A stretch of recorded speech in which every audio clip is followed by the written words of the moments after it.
అందరికీ నమస్కారం. నేను మీ శ్యాంప్రసాద్ రెడ్డి కోర్సిపాటి. నారదా మీడియాకి స్వాగతం. ప్రధానమంత్రి మోడీకి ఉన్నటువంటి ప్రజాదరణ, ఎన్నికల్లో వరుస విజయాలకి 4 ప్రధాన కారణాలున్నాయని ప్రముఖ రాజకీయ విశ్లేషకుడు ప్రశాంత్ కిషోర్ చెప్పాడు.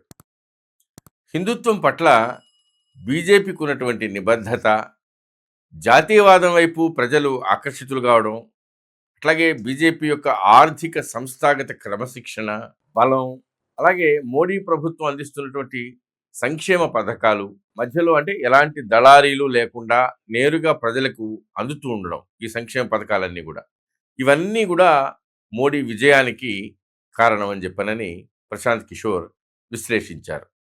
కారణం తెలియదు కానీ భారత ప్రభుత్వం యొక్క పనితీరుని జడ్జి చేసేటువంటి ఒక అతి ముఖ్యమైనటువంటి కీలకమైనటువంటి ఒక అంశాన్ని మాత్రం ప్రశాంత్ కిషోర్ విస్మరించాడు. అదే ఇన్ఫ్లేషన్, ద్రవ్యోల్బణం. ఎందుకంటే ప్రభుత్వాలని తారుమారు చేయగలిగినటువంటి శక్తి ద్రవ్యోల్బణానికి ఉంది. ద్రవ్యోల్బణం ప్రతి పౌరుడిపైన పన్ను భారాన్ని పెంచుతుంది. వారి సంపదలతో సంబంధం లేకుండా ప్రతిరోజు ప్రతి పౌరుని యొక్క దినసరి ఖర్చు పైన ద్రవ్యోల్బణం ప్రభావం చూపిస్తుంది. మరి ముఖ్యంగా పేద మధ్యతరగతి వర్గాల ప్రజల్ని ఇది ప్రభావితం చేస్తుంది. వారి బడ్జెట్ని, ఖర్చుల్ని నేరుగా ప్రభావితం చేస్తుంది. అంతేకాదు పేదల ఆహారం పైన కూడా ద్రవ్యోల్బణం ప్రభావం చూపిస్తుంది.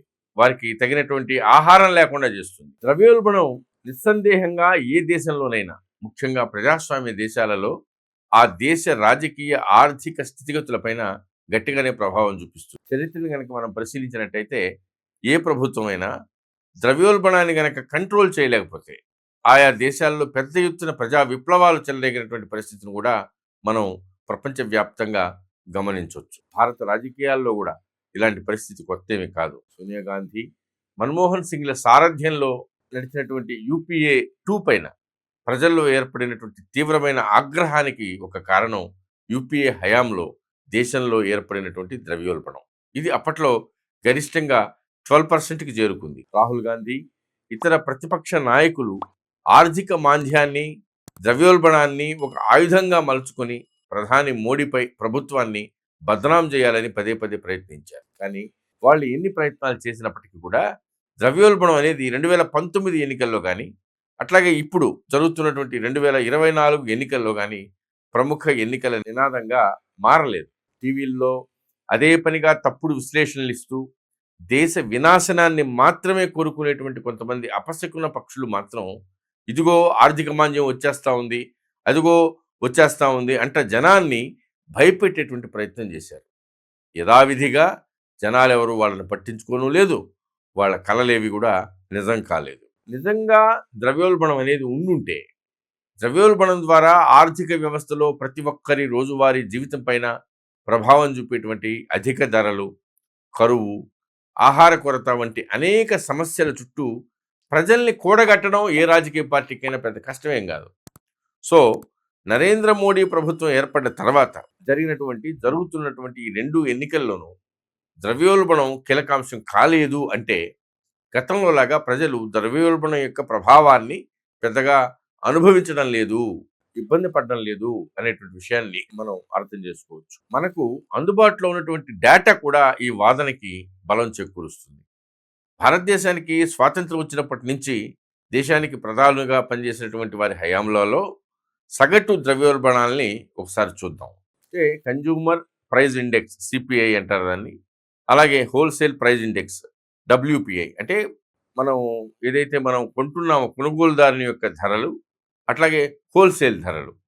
ద్రవ్యోల్బణాన్ని నిర్ధారించడానికి మన దేశంలో 2012 వరకు డబ్ల్యూపిఐ అంటే హోల్సేల్ ప్రైస్ ఇండెక్స్ని ఫాలో అయ్యేవాళ్ళు. ఆ తర్వాత నుంచి అంటే 2012 నుంచి సిపిఐ అంటే కన్జ్యూమర్ ప్రైస్ ఇండెక్స్ని ఫాలో అవుతున్నారు. కాబట్టి మనం ఇక్కడ 2 ర్యాంకింగ్లని తెలుసుకోవాల్సిన అవసరం ఉంది. మీకు అక్కడ ఇచ్చినటువంటి టేబుల్లో ఈ 2 ర్యాంకింగ్స్ కూడా కనిపిస్తూ ఉన్నాయి. 1961కి ముందు ఉన్నటువంటి సిపిఐ డేటా ఆ టేబుల్లో మనకు అక్కడ చూపించినటువంటి టేబుల్లో అందుబాటులో లేదు. మన దేశాన్ని పరిపాలించినటువంటి పిఎంలు అందరి టెన్యూర్లలో ఉన్నటువంటి డబ్ల్యూపిఐ డేటా మాత్రం అందుబాటులో ఉంది. అంటే హోల్సేల్ ప్రైస్ ఇండెక్స్ మాత్రం అందుబాటులో ఉంది. డేటా ప్రకారం ప్రతిపక్షాల వాదనలకు విరుద్ధంగా స్వాతంత్రం వచ్చినప్పటి నుంచి భారత ప్రధానులందరిలో ద్రవ్యోల్బణం పైన, ఇన్ఫ్లేషన్ పైన ప్రధాని మోడీకి మాత్రమే అత్యుత్తమమైనటువంటి రికార్డు ఉంది. పీఎం మోడీ హయాంలో సగటు సిపిఐ ద్రవ్యోల్బణం 5.03%గా ఉంది. ఇది ఆర్బీఐ యొక్క ద్రవ్యోల్బణ లక్ష్యం, అంటే ఆర్బీఐ యొక్క ద్రవ్యోల్బణ లక్ష్యం ఎంతంటే 4% to 6%. సో ఈ రెండింటి మధ్యలో కరెక్ట్గా ఉంది. అట్లాగే డబ్ల్యూపీఐ ద్రవ్యోల్బణం అంటే హోల్సేల్ ప్రైస్ ఇండెక్స్ యొక్క ద్రవ్యోల్బణం రేటు ఇంకా తక్కువగా, అంటే 3.1%గా ఉంది. సో ఇది ఆల్ టైమ్ రికార్డ్ అన్నమాట. కనీసం మోడీకి ముందు పీఎంగా పనిచేసినటువంటి మన్మోహన్ సింగ్ టెన్యూర్తో పోల్చినా కూడా మనం దిస్ ఈజ్ ఫార్ బెటర్.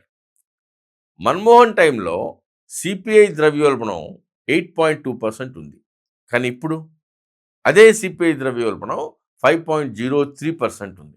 అలాగే డబ్ల్యూపీఐ ద్రవ్యోల్బణం మన్మోహన్ సింగ్ టెన్యూర్లో 6.54% ఉండేది, ఇప్పుడు 3.1%కి వచ్చింది.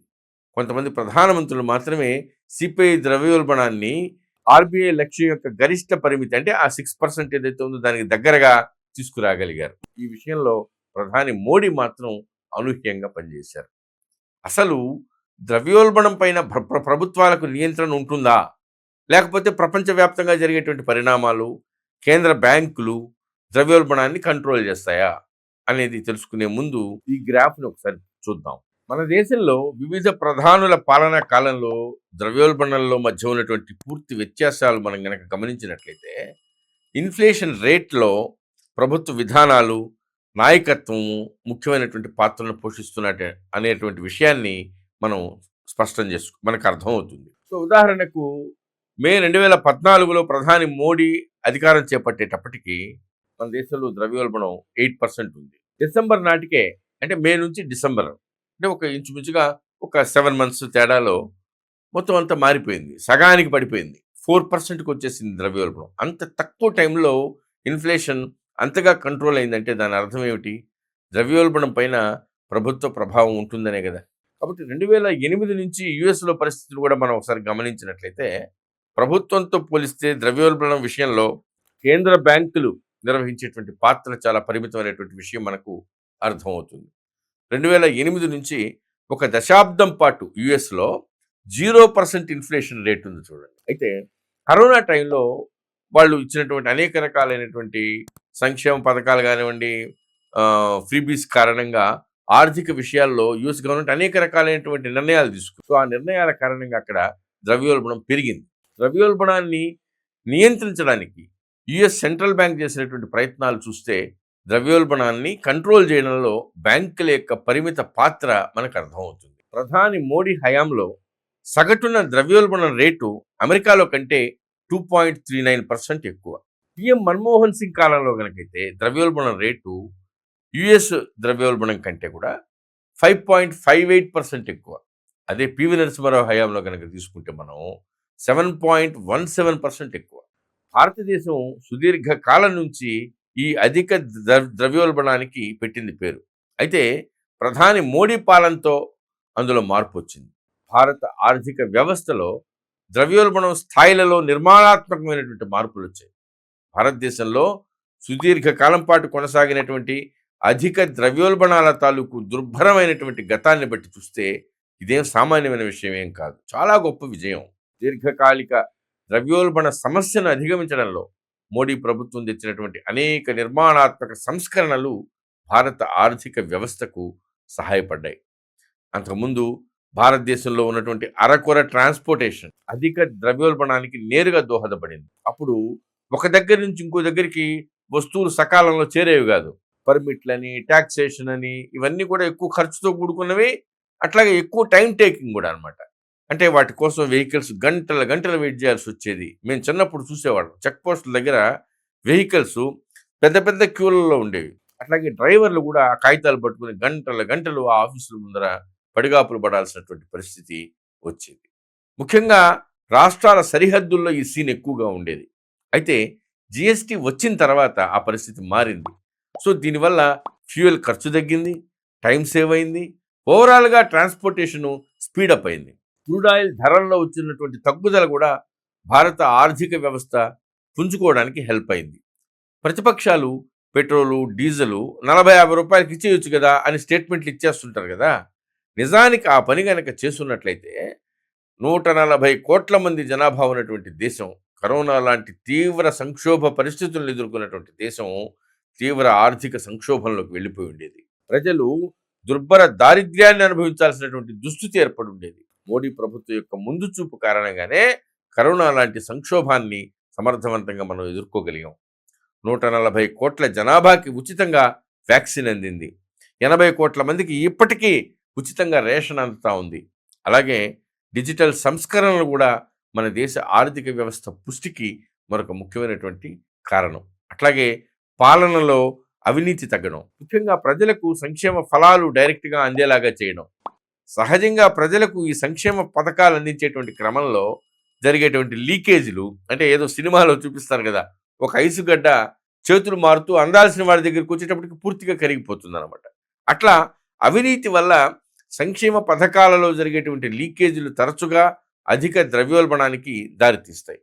అలాగే ప్రజలకి డబ్బులు ఇవ్వడం కంటే వాళ్ళకి పనికొచ్చే నాణ్యమైనటువంటి ఇళ్లను పిఎం ఆవాస్ యోజన ద్వారా ప్రభుత్వమే కట్టించవడం, టాయిలెట్లు కట్టించవడం లాంటి ప్రత్యక్ష ప్రయోజన కార్యక్రమాలు ప్రధానంగా ద్రవ్యోల్బణం యొక్క ప్రభావాన్ని తగ్గించడంలో మన దేశంలో ప్రధానంగా సహాయపడ్డాయి. అట్లాగే సంపద సృష్టి కూడా, కార్పొరేట్ పన్ను తగ్గింపులు, పిఎల్ఐలతో సహా అనేక పథకాలతో పారిశ్రామిక రంగాన్ని అభివృద్ధి చేయడంలో పిఎం మోడీ చాలా బాగా పనిచేశారు. ఇవన్నీ పటిష్టమైనటువంటి ఆర్థిక క్రమశిక్షణతో వచ్చాయి. వాటి కారణంగానే ప్రపంచంలోని బలమైన ఆర్థిక వ్యవస్థలలో మనం 5వ స్థానానికి మనం ఎగబాగగలిగాం. త్వరలోనే 3వ స్థానానికి చేరుకోబోతున్నాం. భారత ఆర్థిక వ్యవస్థకు బహుశా భారతదేశ చరిత్రలోనే ఇది అత్యుత్తమైనటువంటి కాలం, స్వర్ణయుగం. పిఎం మోడీ యొక్క ఆదర్శవంతమైన ద్రవ్యోల్బణ నిర్వహణ, వివేకవంతమైనటువంటి ఆర్థిక పాలన ఒక కేస్ స్టడీగా గుర్తింపు పొందాల్సినటువంటి పరిస్థితి ఉంది, అవసరం కూడా అది. ఇది అభివృద్ధి చెందుతున్నటువంటి దేశాల విధాన రూపకర్తలకి, అలాగే ద్రవ్యోల్బణాన్ని నియంత్రించడానికి పోరాడుతున్నటువంటి కేంద్ర బ్యాంకర్లకు విలువైన పాఠాలను అందిస్తుంది. ద్రవ్యోల్బణాన్ని కంట్రోల్ చేయడంలో ప్రభుత్వాల పాత్ర పరిమితమైనటువంటి అభిప్రాయం ఏదైతే ఉందో దాన్ని కూడా ఇది తుత్తునియలు చేస్తుంది. అంతేకాదు పాలకులు స్వల్పకాలిక రాజకీయ ప్రయోజనాల కంటే కూడా ఒక వివేకవంతమైనటువంటి దూరదృష్టితో కూడినటువంటి ఆర్థిక దృక్పథాన్ని కనుక ప్రదర్శించినట్టయితే ఆ దేశం ఎంత గొప్ప విజయాన్ని, ఆర్థిక ప్రగతిని సాధిస్తుందో చెప్పడానికి ఒక గొప్ప ఉదాహరణగా ఈ విజయం నిలుస్తుంది. ఆర్థిక ద్రవ్యోల్బణం నుంచి బయటపడినప్పుడే భారతదేశం మరింత అభివృద్ధిని సాధించగలుగుతుంది. ప్రధాని మోడీ హయాంలో భారత్ ఆ బాటలోనే పయనిస్తున్నట్టుగా కనిపిస్తుంది. భారత్ మాతాకి జై. ఈ వీడియో మీకు నచ్చినట్లయితే లైక్ చేయండి, షేర్ చేయండి, సబ్స్క్రైబ్ చేయండి. మీ అభిప్రాయాన్ని కామెంట్ల రూపంలో తప్పకుండా తెలియజేయండి.